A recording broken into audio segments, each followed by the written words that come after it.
The wind dragged across Cinder Bend like it carried the ghosts of every lie ever whispered into canyon stone.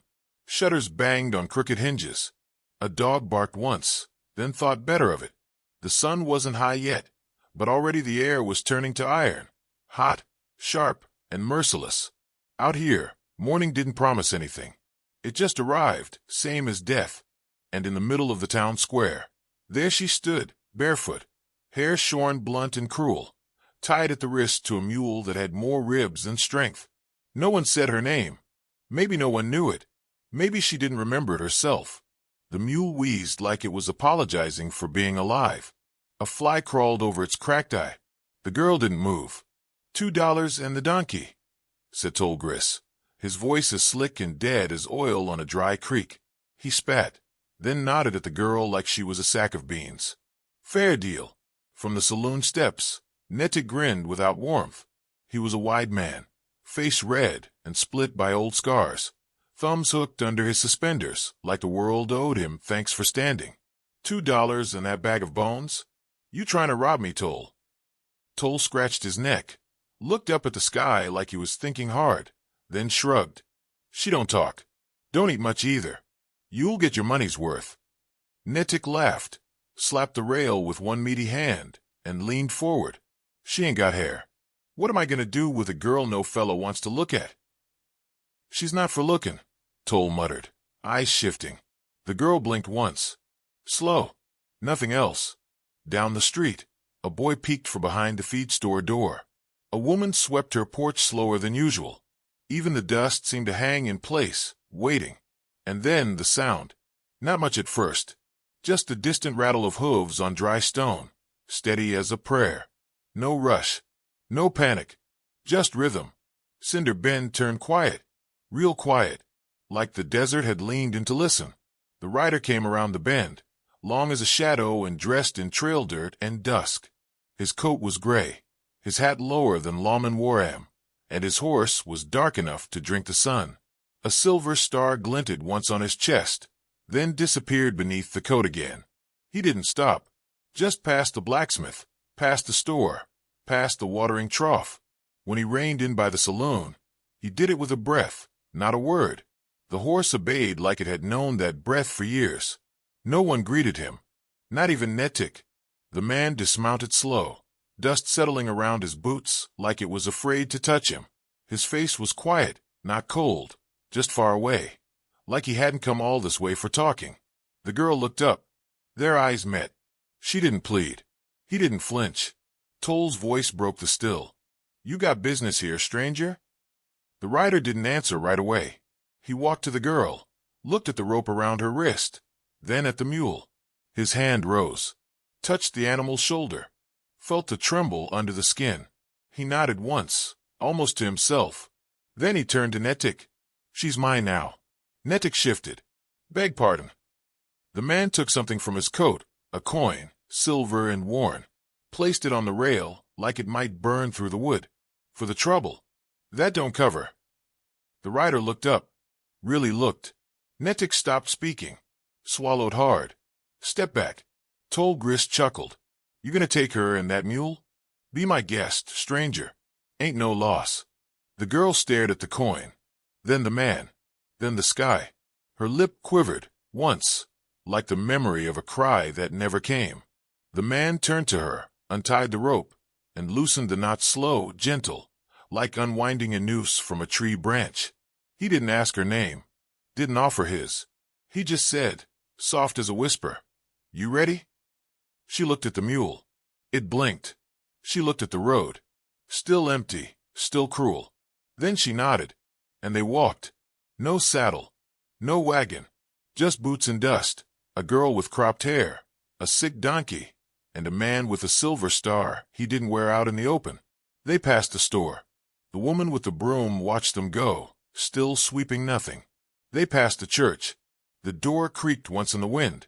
They passed the town line, where the sign hung crooked, half burnt from some old fire no one talked about. And when they were just shadows against the rising sun, someone behind whispered what the rest had been thinking. She wasn't his. But the wind had already carried the reply. She is now. The sun had passed its peak by the time they reached the rise overlooking Dead Elm Wash. Nothing but a gash in the land, dry now, but you could tell it had flooded once, hard enough to drag trees from the roots. The girl hadn't spoken since they left. The donkey limped slow behind them, its breath ragged, but the man never once asked if she needed to stop. He only said, "We'll camp below. Wash offers cover." And that was that. When night came, the fire was small and the silence was bigger. Coyotes barked far off, but nothing came near. The man sat with his back to a rock, eyes fixed on the dark like he was listening for something nobody else could hear. The girl stared at the flames. Her eyes were dull, but not dead. Somewhere inside, something waited. She finally asked, "Why'd you take me?" He didn't look at her, didn't answer. Minutes passed. Then he said, "I was in Cinder Bend on account of a man named Cal Wrench. Robbed 3 male riders and a widow. Hung a boy for seeing it." The girl blinked. And I found Cal Wrench last night. Tied him across his own saddle. Town will get him in 2 days' time." She looked at the donkey. It was snoring soft, like old bellows. "You were done then?" "I was." She didn't ask again. Just laid down with her back to the fire, arms wrapped around herself. But she didn't sleep. Neither did he. They passed through Crow Station the next day. Just 2 shacks, a broken water tower, and a saloon built from stacked doors and prayers. The bartender looked up from a bucket of old bottles and froze when he saw the man in the duster. "Kane," he said, voice tight. "Didn't reckon you was still alive." The ranger nodded once. "Most days I ain't." They sat in the corner, where the light didn't reach. The girl sipped from a tin cup of water, eyes watching everything, especially the back door. The bartender came over. "You hear what happened in Buckdraw?" "No." 4 riders. Took a ranch girl and a priest's horse. Headed west. Kane looked up. "You sure?" "Saw it myself." The girl had red hair and a limp. Kane's jaw tightened. "Name?" "Didn't ask. They was moving fast. One of 'em sounded like Toll Gris." The tin cup clinked as the girl set it down. Kane stood. "They crossed the wash?" "Not yet. Storm clouds building east. Might force 'em south." Kane tossed 2 coins on the bar. "If they pass here, don't talk. Just leave the light off." The bartender nodded, real slow. As they left, the girl asked, "You know him?" "Bartender." "No. Gris." Kane looked at the road. "Everyone knows a Gris. This one just happens to breathe still." That night, she didn't sleep again. She sat awake, staring at the moon, twisting something in her hands, a fray of rope, maybe, or part of her cut hair. Kane watched the fire, didn't speak. Just listened to the wind and the way it bent through canyon stone. "You ever kill a man who didn't draw first?" she asked. Kane didn't move. "Once." "Why?" "He was faster than me." She turned toward him. "That the only reason you save people? 'Cause they're in your path." Kane looked at her then. Real quiet. Real clear. "I don't save people." She held his gaze. "Long you did today." Kane shook his head. "I just interrupted." The next town was Copper Bend, bigger than Cinder but colder. Everything made of wood too new or too burned, nothing in between. A man named Barron Holt ran the place from the old bank office, said he didn't care for lawmen, especially not rangers, with ghost trails on their boots. Kane didn't answer, just asked if a man with a gut scar and teeth like broken marbles had passed through. "Maybe he did," Holt said, leaning forward. "What's it worth to you?" Kane placed a single bullet on the desk. "He took a girl." Holt raised a brow. "So did you." Kane didn't blink. "Difference is, she walked beside me." The room went real still. Kane stepped back out into the cold. The girl was waiting by the horse, arms crossed, watching him like she couldn't decide if she trusted him or just didn't have better. "We keep riding?" she asked. Kane nodded. "Where to?" He didn't answer, but his hand went to his chest, just above the badge hidden under his coat. He tapped it once, soft, like someone might be listening. They made camp that night near the ridge, where lightning cracked without rain. The girl curled beside the fire, sleep finally creeping in. Kane sat on a rock, knife in hand, carving something into wood, slow, careful strokes that said he wasn't in a hurry to finish. He stopped only once, when he heard the sound. Distant, low, hoofbeats. Not many, but not one. Kane stood, eyes scanning the dark. The girl stirred. "What is it?" He said nothing, just handed her the revolver. Her fingers hesitated, then closed around it. "You know how to use it?" he asked. She nodded barely. Kane turned to the road, his face unreadable. The girl whispered, "Is it them?" Kane didn't answer, but the way he stood, spine straight, breath shallow, hand resting near his holster, told her what she needed to know. The storm wasn't coming. It was already here. They came at first light, just like Kane knew they would. 3 riders, dust-flecked and hungry-eyed, drifting down the ridge like wolves who thought themselves invisible. But Kane had been watching since midnight. He didn't wake the girl. Didn't have to. She was already up, boots on, eyes fixed on the east. "You hear him?" she asked. Kane gave the smallest nod. They crouched behind the boulders, hidden by brush and shadow. The donkey grazed loose nearby, looking too pitiful to be bait, which made it perfect bait. "They'll see the tracks," she whispered. "They're not here for tracks," he said. "They're here for her." She swallowed hard. "She your daughter?" Kane didn't blink. "No." "Then why?" "Because someone ought to come." The riders paused when they saw the smolder of last night's fire, still warm. One dismounted, short, twitchy, carried a curved knife like it was part of his wrist. Kane spoke low. "The one on the left, that's Toll." The girl's hands curled into fists. The twitchy one moved to the fire pit, poked it with his boot. The second, a taller one with a burned side to his face, circled wide, looking, listening. Toll stepped forward, hand on his belt. "Ain't no point hiding. We seen the hoof prints. Saw the lean-to last night. We know who you got with you."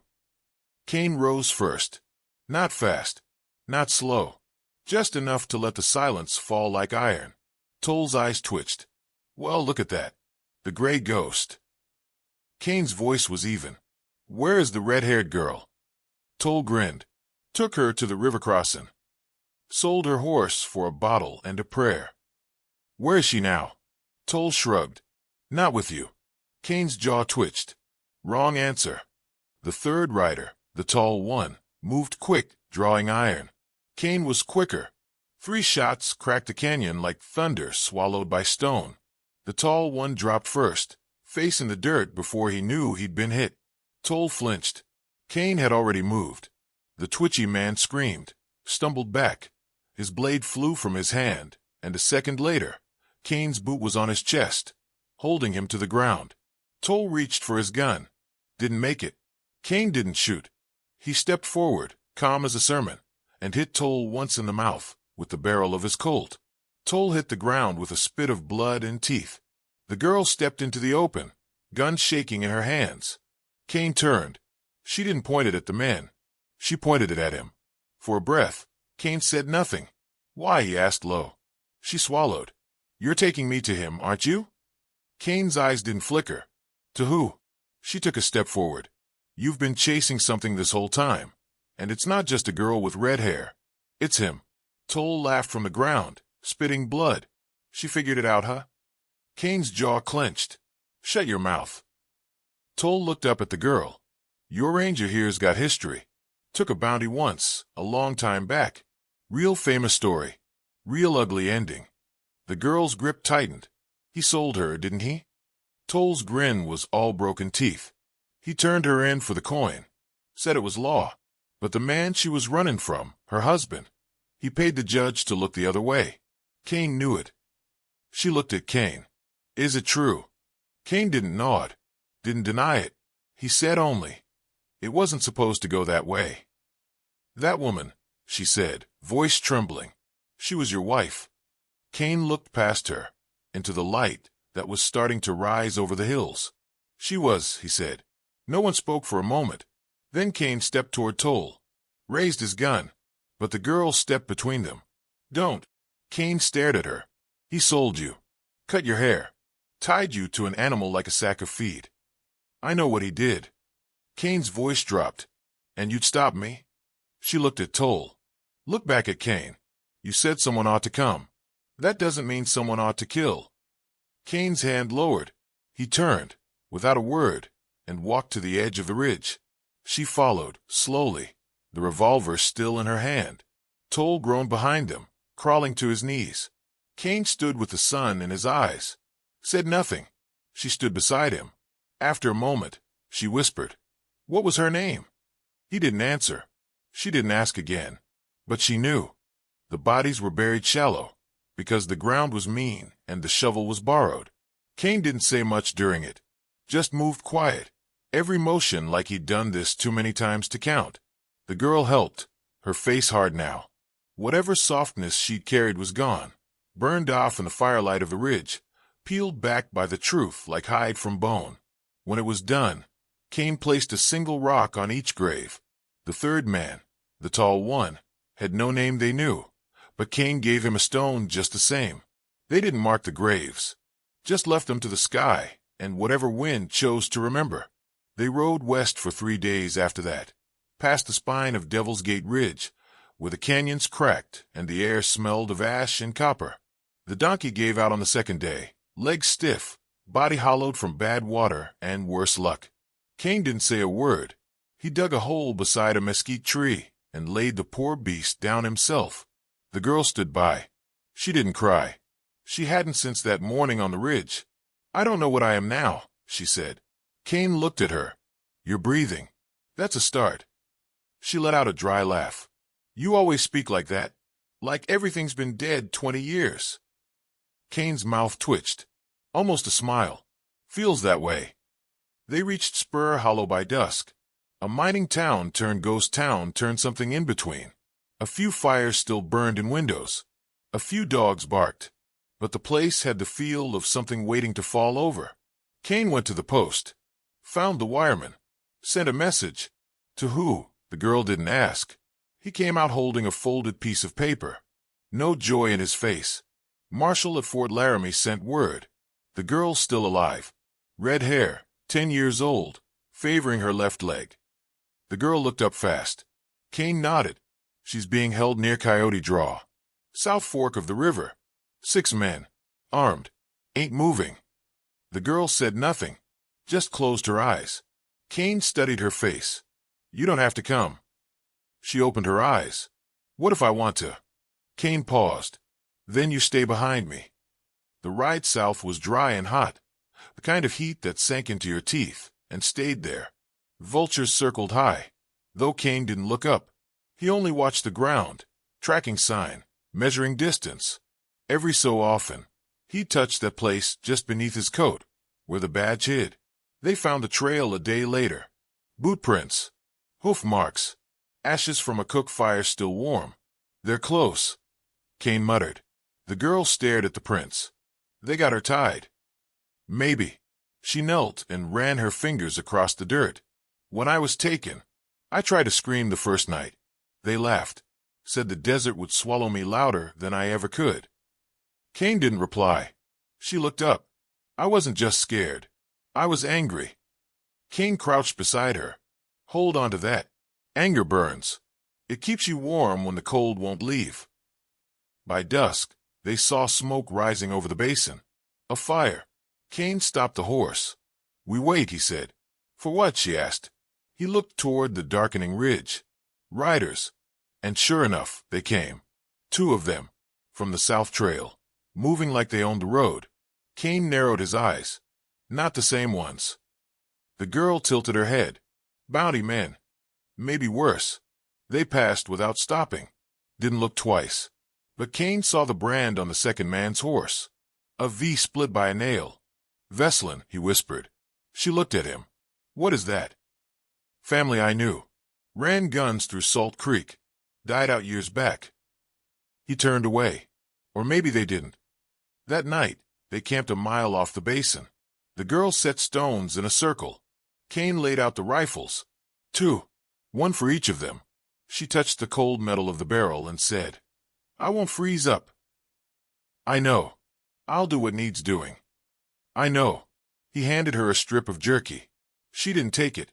"You still carry guilt for her," she said softly. The woman. Kane didn't respond. The girl stared into the fire. I don't think we carry Gil forever. I think, after a while, it carries us. Kane turned then, looked her in the eyes. You're not wrong, he said.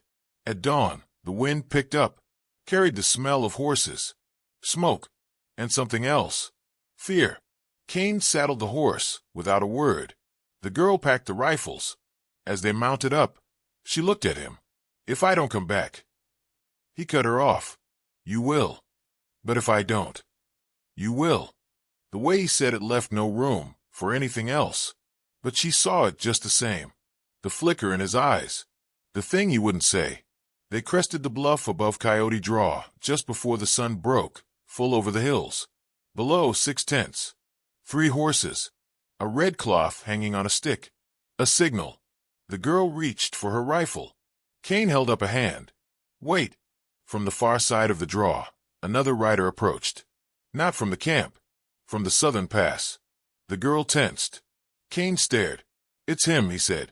She didn't ask who. She didn't need to. The look on Kane's face, part rage, part sorrow, all dust and memory, said everything. The rider below slowed near the tents. They welcomed him, like he was one of their own. Kane stepped back from the edge, turned to her. There's a cost for the things we let happen, he said, and it don't come cheap. She gripped the rifle. So what now? Kane looked down at the camp one more time, then said, quiet and final, now we collect. The first shot came before the sun had burned off the night chill. It wasn't Kane's. It wasn't hers. It was his, the rider from the south, the man with the cold eyes and quiet horse, the man Kane hadn't named, but whose shadow had followed him longer than anyone knew. It was meant for Kane. Caught him low, through the ribs, knocked him back behind a rock as the ridge lit up with fire and shouting. The girl didn't scream. She ducked, rolled, fired twice from her belly. One shot clean, the second wide. Kane was bleeding. He didn't yell, didn't moan, just grit his teeth and pressed his hand to the wound. Still with me? She whispered, sliding behind cover beside him. Long enough, he rasped. Gunfire cracked below. The men in the camp scrambled, not knowing where the shots were coming from. 2 ran toward their horses. One fell with a hole in his chest. The other screamed and vanished behind a tent. I see her, the girl whispered. Kane looked at her, pale and sweating. Is she hurt? No. Tied to a post, behind the tent with a red cloth. He nodded once. Then he reached down, grabbed the second rifle, and pushed it toward her. You make the shot. Her hands trembled. Can you? She didn't answer. He looked her dead in the eye. You can. So she did. 2 heartbeats later, the man guarding the red-haired girl crumpled, rifle falling from his hand before it ever reached his shoulder. The child flinched, but didn't scream. Kane smiled barely. That one's got fire. The girl stared at him. So do you. He coughed once, blood in his teeth. Not much left. Then he touched her hand. Go. Get her. She shook her head. Not without you. He gave her a look full of something softer than mercy. This is where I stop. But, you ride. You ride like hell. Don't wait. Don't turn back. You hear me. She nodded, tears thick in her eyes, but not falling. Kane turned his head, looking toward the camp. I see him. Who? She whispered. His voice was almost gone. The man I should have killed. 20 years ago. She pressed his hand once. Then she ran. The girl rode down into that basin, like a storm wrapped in skin. Bullets sang past her. 2 split the wind near her shoulder, but she didn't stop. She didn't blink. She reached the red-haired girl in less than a minute, cut her free with shaking hands. Can you ride? She asked. The girl nodded, eyes wide. Then hold tight. They mounted the horse together, bareback, fast. A voice called out, rough, low, from behind the last tent. It was him. The man from Kane's past. She turned once. Saw him clearly. The way he held the rifle. The way he didn't look at the children. Only at the dust where Kane's blood still marked the ridge. She didn't fire. Not then. She just rode. And never looked back. They rode until night. Through heat and silence, and the long hush that comes after killing. When they reached the canyon, the girl finally stopped. The red-haired child slid down from the horse, quiet as a ghost. They drank from the stream, hands shaking. Neither spoke for a long time. Finally, the girl asked, "What was his name?" She meant Cain. The older girl looked up at the stars. "He never told me." They buried him a day later, high above Coyote Draw, where the sun touched the ridge first. The grave was shallow. The rock they laid on top of it was plain. But the badge they left, old, rusted, and marked with a single bullet hole, gleamed in the morning light. No words carved, no dates, just the badge. And silence. Years passed. People forgot. But sometimes, when the wind blew a certain way through the canyons, the folks near Spur Hollow would swear they saw a rider in a duster coat, leaning just beyond the firelight, watching, waiting. They'd say nothing, just tip their hats and nod, like to a ghost too proud to rest. And in the hills beyond, two women built a quiet place, a ranch with a red door, a soft place to land.